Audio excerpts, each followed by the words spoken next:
Dieu n'a pas d'autre choix si ce n'est que de vous étonner. Et nous bénissons le Seigneur pour ce témoignage-là et nous bénissons Dieu pour ce qu'il a fait et qu'il continue à faire pour nous. Alléluia. Oui, nous avons commencé il y a de cela 2 semaines une série sur la prière. La première séance, nous avons parlé sur la puissance de la prière. Nous avons vu que la prière est une arme forte et nous avons vu l'exemple de Moïse à la montagne avec Aaron et Hur. La Bible nous dit que lorsque les mains de Moïse étaient élevées, le peuple d'Israël avait la victoire. Et lorsque Moïse s'est fatigué et les mains s'abaissaient, c'était le contraire. Et puis la deuxième séance, nous avons parlé nous avons continué et nous avons parlé encore sur la prière. Et cette fois-là, nous avons parlé et nous avons vu des bonnes choses.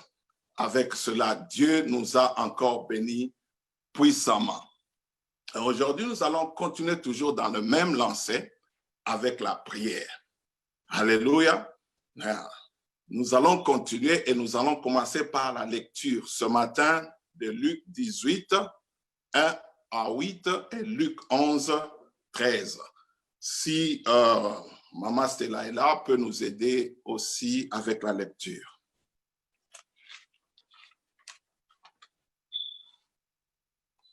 Alléluia. Amen. Maman Stella, vous pouvez nous aider avec la lecture? Oui. Luc 18, verset 1. Jésus leur adressa une parabole pour montrer qu'il faut toujours prier et ne point se relâcher. Verset 2, il dit, il y avait dans une ville un juge qui ne craignait point Dieu et qui n'avait d'égard pour personne. Verset 3, il y avait aussi dans cette ville une veuve qui venait lui dire, fais-moi justice de ma partie adverse. Verset 4, pendant longtemps il refusa, mais ensuite il dit en lui-même, quoique je ne craigne point Dieu et que je n'ai d'égard pour personne. Verset 5, néanmoins, parce que cette veuve m'importune, je lui ferai justice, afin qu'elle ne vienne pas sans cesse me rompre la tête. Verset 6, le Seigneur ajouta, entendez ce que dit le juge inique. Verset 7, et Dieu ne fera-t-il pas justice à ses élus qui crient à lui jour et nuit, et tardera-t-il à leur égard? Verset 8, je vous le dis, il leur fera promptement justice. Mais quand le Fils de l'homme viendra, trouvera-t-il la foi sur terre? Verset Luc 11, verset 13. Si donc, méchants comme vous l'êtes, vous savez donner des bonnes choses à vos enfants, à combien plus forte raison le Père Céleste donnera-t-il le Saint-Esprit à ceux qui le lui demandent? Amen. Amen. Éternel Dieu, nous te disons merci Seigneur ce matin. Permets, ô Dieu de gloire, que nous puissions être un canal, ô Dieu de gloire, Père, par lequel tu vas délivrer, Seigneur, ta parole à tout un chacun de nous. Seigneur, puisses-tu t'élever, Seigneur, ce matin au milieu de nous, afin que Dieu, tu attires, Seigneur, notre de gloire, Père, tout un chacun de nous vers toi. Seigneur, c'est dans le nom glorieux de ton Fils Jésus-Christ que nous t'avons ainsi prié. Nous disons Amen. Alléluia, que Dieu soit loué. C'est comme nous étions en train de le dire, la première séance, nous avons parlé de la puissance de la prière. La deuxième séance, nous avons parlé que Dieu écoute les afflictions. Alléluia, il est celui qui écoute les afflictions, peu importe n'importe quelles afflictions que tu as. Dieu écoute les afflictions, Dieu répond aux afflictions. Alléluia, il ne choisit pas, mais il répond à tout. Alléluia, il n'est pas limité par nos problèmes. Il répond à tout. Peu importe la grandeur des problèmes, Dieu répond à tout. Mais aujourd'hui, nous allons continuer avec la troisième séance.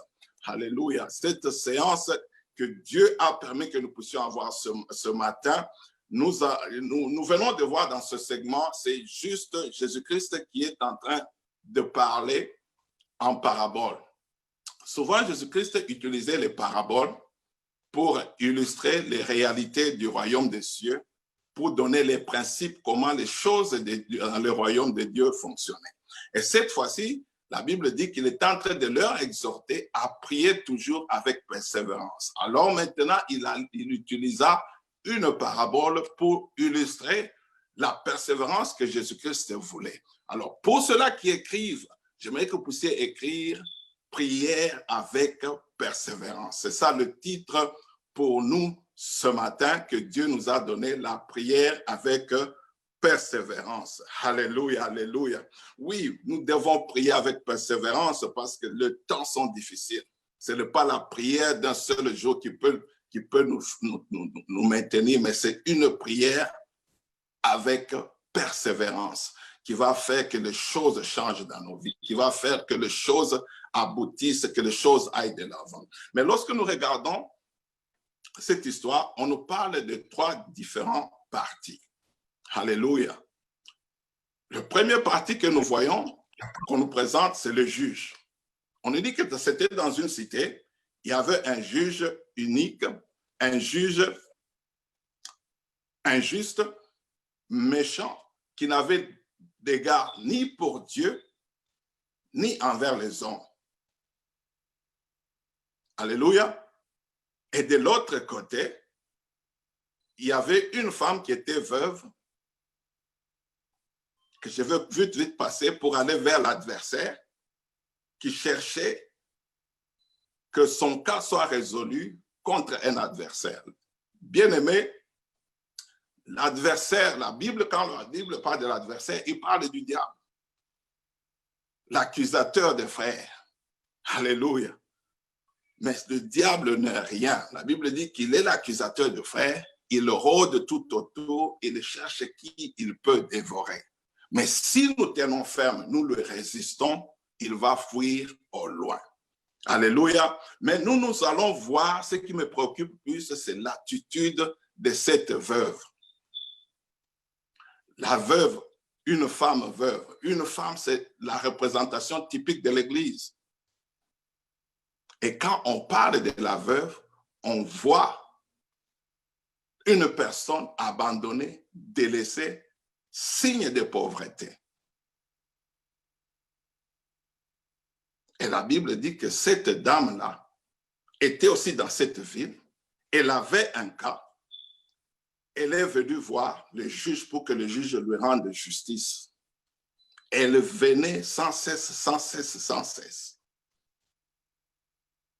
Alléluia. La veuve venait. C'est parce qu'elle savait ses droits. Et regardez bien, il n'avait même pas d'avocat. Elle venait seule. Le juge se présentait seule à Dieu. Pourquoi? Elle savait qu'elle était dans ses droits. Bien aimé, la plupart des cas, c'est souvent les gens qui sont démunis, les gens qui n'ont rien, qui connaissent ce que c'est que leurs droits.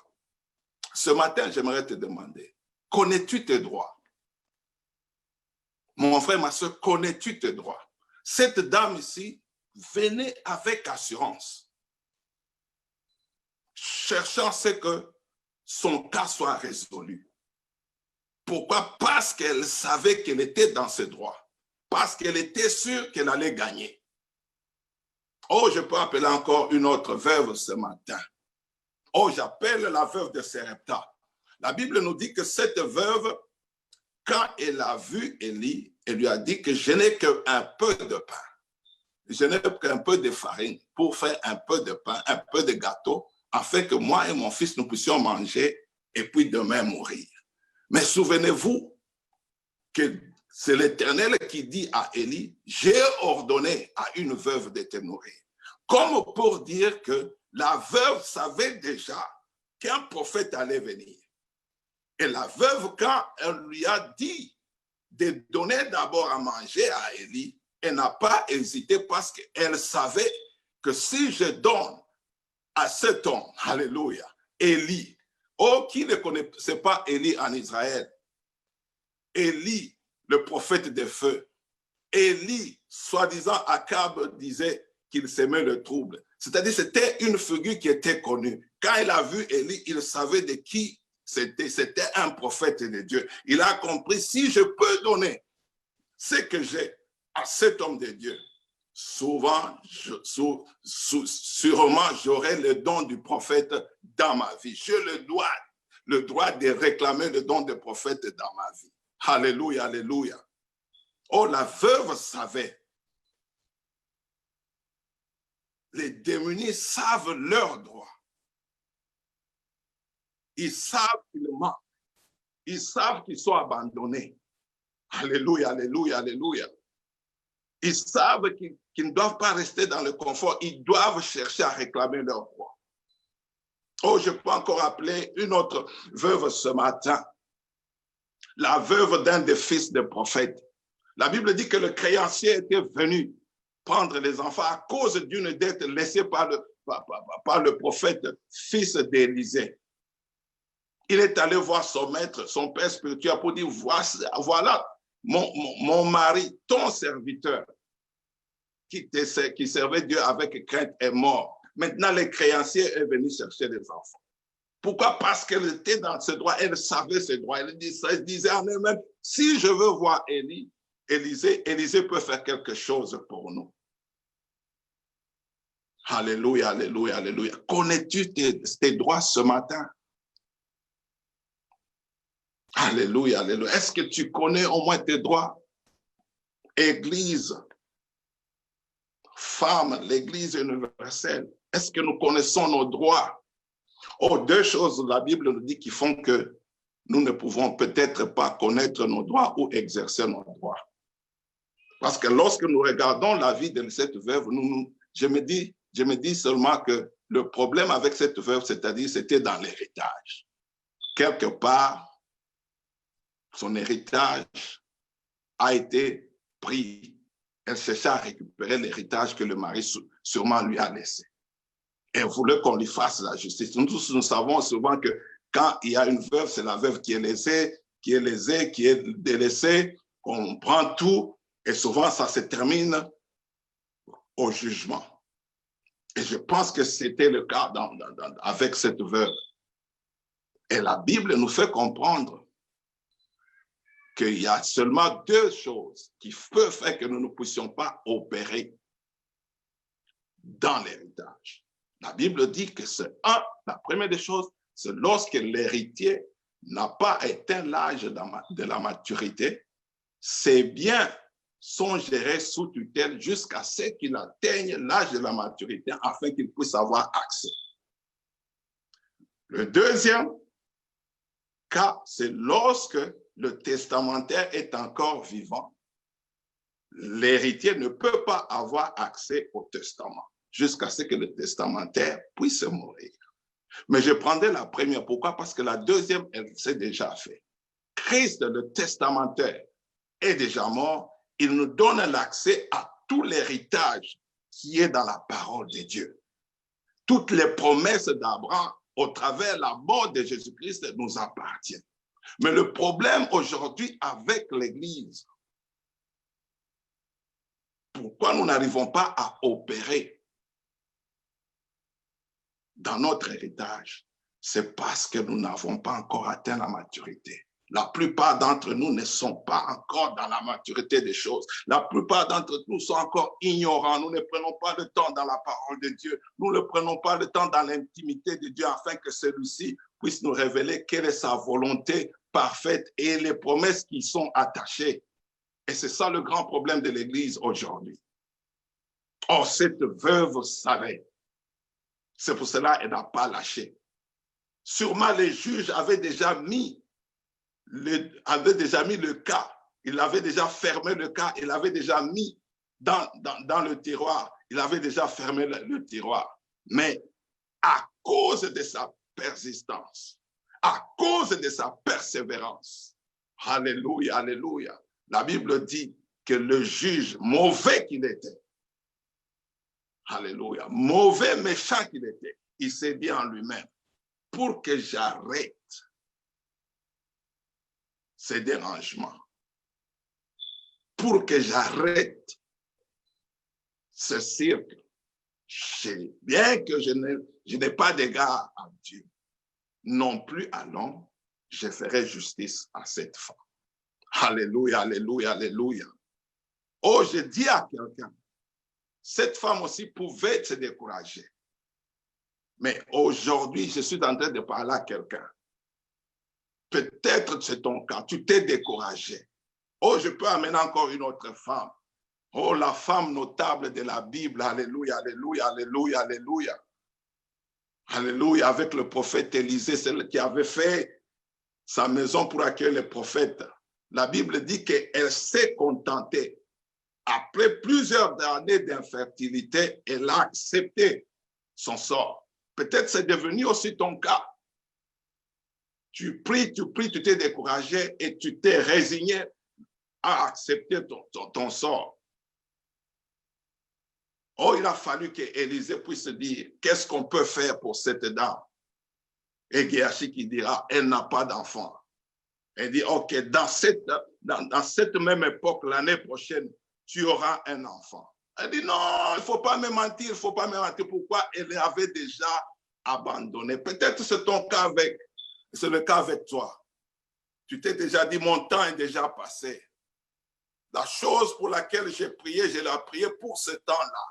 Mais maintenant, je pense qu'elle n'a plus de relevance. Comme ce juge, tu as mis aussi ta requête dans le tiroir. Mais aujourd'hui, Dieu est en train de parler. Ramène cette requête-là.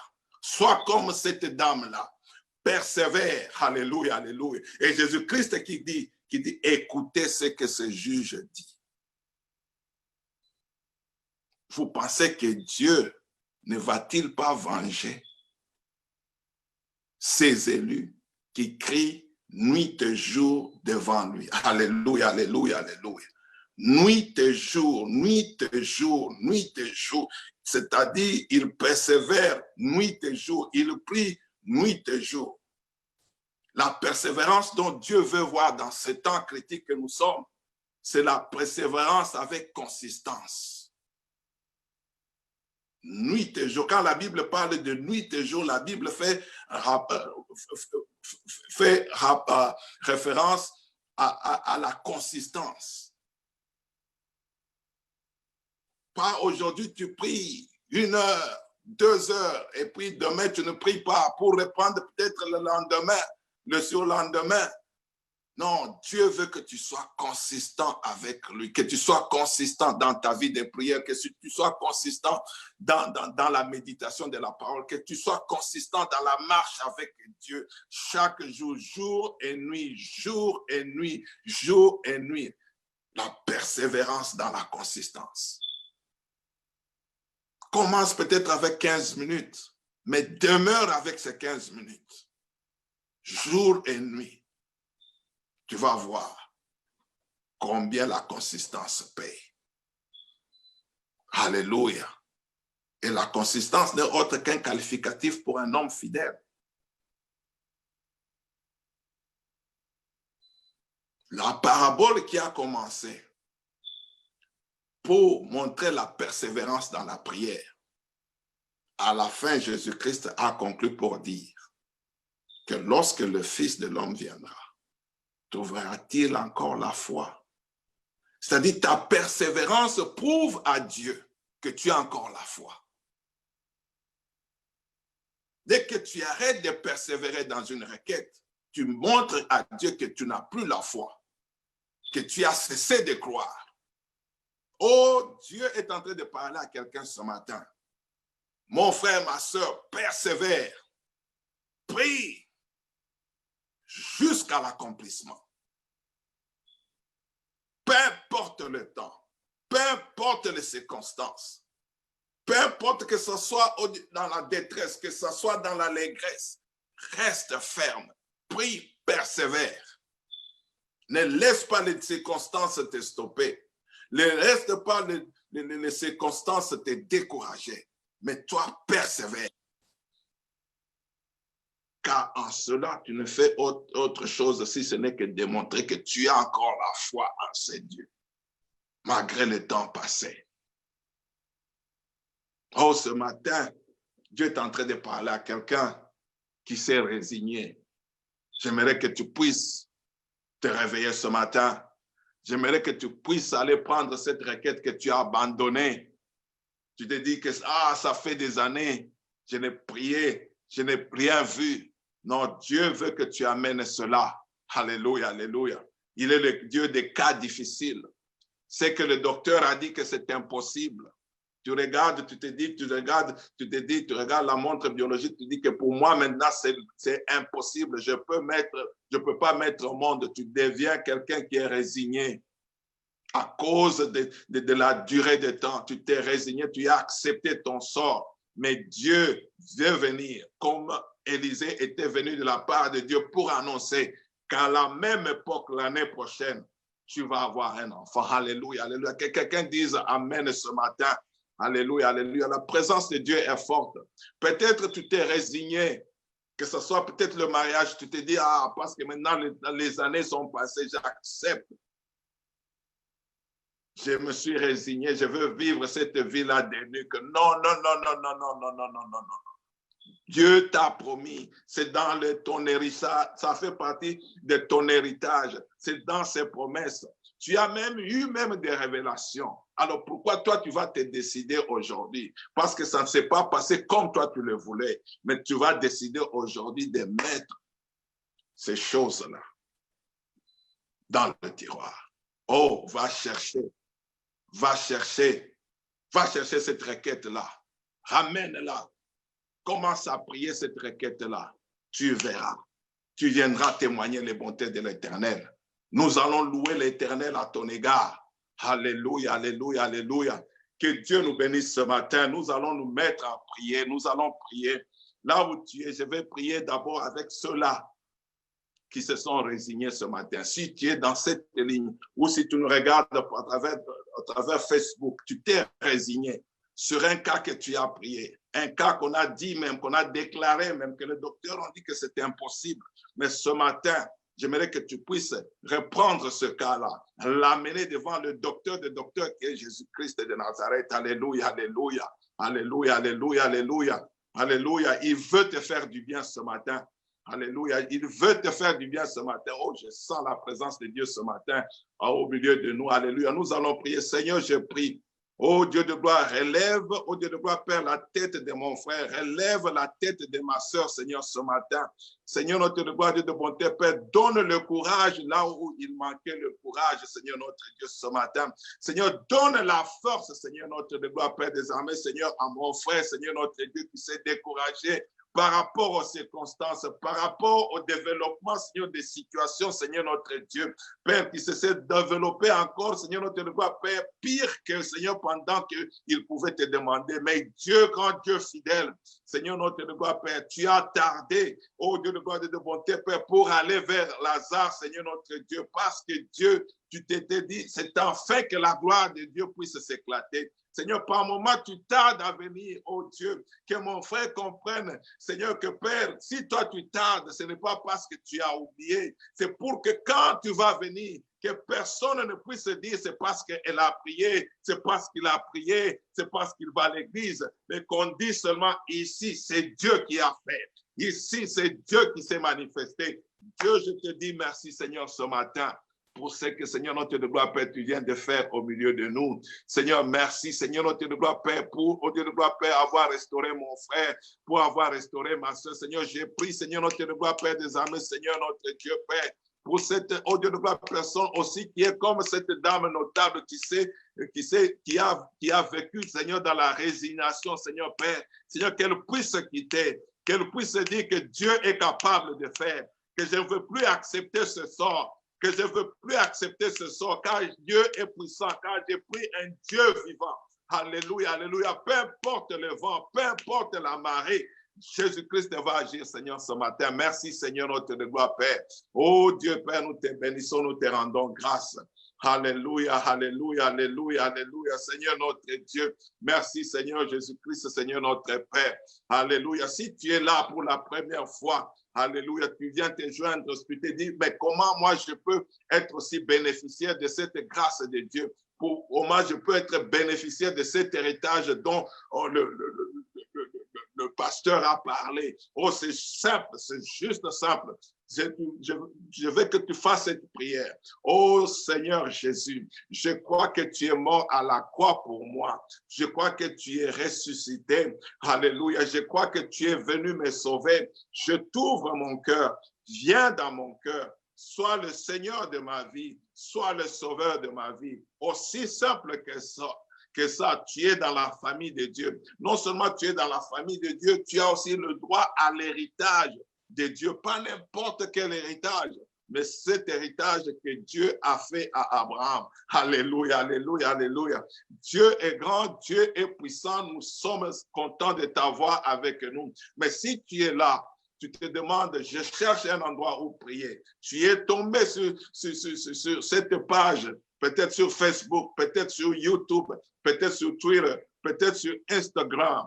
Oh, nous sommes Morova Church. Tu es le bienvenu parmi nous. Connecte-toi avec nous. Continue. Il y a encore beaucoup de prédications qui sont sur YouTube. Tu peux aller sur place. Tu peux encore te nourrir, tu peux encore être parmi nous, tu peux participer, tu peux marcher avec l'onction qui est dans cette église Morova Church. Tu vas faire partie de ce que Dieu est en train de faire à Morova Church. Tu seras béni. Alléluia, alléluia. Sois les bienvenus. Chaque fois, on aura les annonces. On va te donner les annonces. Si tu as besoin de la prière, on va te mettre l'annonce. Tu verras où il faut appeler. Appelez, nous sommes ouverts pour vous. C'est pour cela que nous sommes là. Dieu nous a oint spécifiquement pour vous servir. Nous sommes à votre service. Que Dieu vous bénisse. Nous allons prier pour recommander la semaine avant que nous puissions retourner la parole à notre MC pour les annonces. Seigneur, je te prie. Merci, Seigneur, Père, pour ce temps merveilleux que nous avons passé, Seigneur, notre gloire, Père, désormais, Seigneur, devant toi. Seigneur, merci pour cette présence, Seigneur, notre Dieu. Nous quittons, Seigneur, notre gloire, Père, désormais, Seigneur, cette congrégation, mais nous ne quittons pas, Seigneur, ta présence. Laisse que ta présence nous accompagne dans nos maisons, Seigneur, que nous accompagne dans nos champs, Seigneur, notre gloire, Père, qui nous accompagne dans nos villes, Seigneur, notre Dieu, Père. En commençant aujourd'hui, Seigneur, notre gloire, Père, qui est, au Dieu de gloire, Père, le premier jour de la semaine, Seigneur, notre gloire, Père, jusque, Seigneur, notre gloire de bonté, Père, le dimanche prochain où nous allons encore nous retrouver. Que ta paix, Seigneur, demeure sur tout un chacun de nous. Au nom de Jésus, nous t'avons ainsi prié et tous les saints disent Amen, Amen, Amen. Nous retournons la parole à notre MC, Maman Stella. Vous pouvez prendre la parole pour continuer la suite de nos programmes. Que Dieu vous bénisse. Merci d'avoir été avec nous.